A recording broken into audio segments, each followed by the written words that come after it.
Welcome to the channel. Make sure you hit the subscribe button. I'd appreciate it.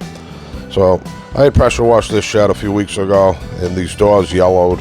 There's something to do with the oil-based paint and the tannins in the wood bled through or whatever. So never saw this happen before. But anyway, I got a mini Worcester roller, 5-quart pail. Got some cover stain primer, some Worcester Pro mini roller covers, 3/8 nap. Got my grid, some blue painter's tape, and a 5-quart pail, an HDX 5-quart pail. First I taped everything off, masked everything, and then I'm gonna hit all the panels. I'll do the top, the top two, then the bottom two, and then I'll come back with the 4-inch mini roller with the 3/8 nap, and nice and smooth. Get everything covered nice. Get a good coat of primer on there. And that'll block the tannins or whatever's going on underneath here. That'll block it. And then the paint will stick to that primer real good. And we'll get these doors nice and bright and white again. Now, my buddy owns a landscape business, so he keeps a bunch of his tools in here and stuff. So, but the main thing was he's trying to sell the house. So he says, oh, you could come back in the spring and do it. He's a nice guy. So I'm like, nah, Carlos, I don't want you to have to be looking at this all winter, and every time you walk out your door, he comes out his back door and the first thing he sees is the shed. So I'm like, I'll just come do it right now and get it done.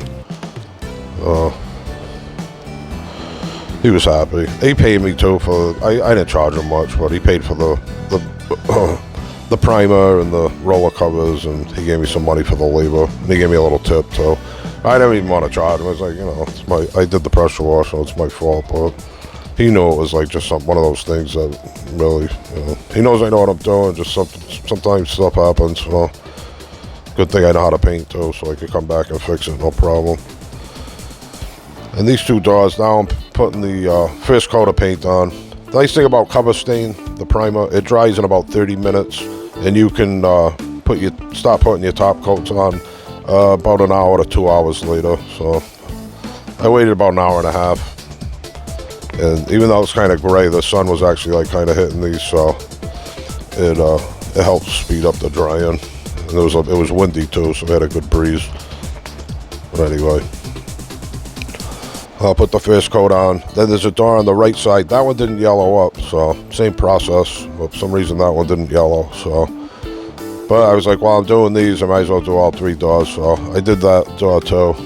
And the front door, the screen door in the house, I was like, I'll do that. He's got an irrigation and had some of that like maroon kind of staining on it on the siding too, and put on some of the trim in the front of the house. So I was like, oh, I'd be a nice guy. I'll hit the screen door for him. He didn't even mention it. So I go hit the screen door. I look, I get a drip on the freaking screen. And then I looked again, and the screen was ripped. So I'm like, well, I'll bring it to my buddy and have it fixed. So I bring it to my buddy. Well, turned out I had to bring the entire door. I tried taking it apart and getting the screen out. It's fixed in there, so my buddy owns a screen door company. He's like, hey Pete, you're gonna have to bring the whole door. I can go out to the job and do it there, but the guy's so busy. I'm like, nah, I'll take it down and bring it to you. And then he said, I want to charge you for the screen. So he knows like a callback kind of thing, like a complaint. It wasn't even a complaint though. My buddy didn't say anything. I just offered to get a new screen. It was already like peeling out of the weather strip, and on the left side of it, the whole side of the screen was like coming undone. So he needed a screen anyway, so I got that taken care of.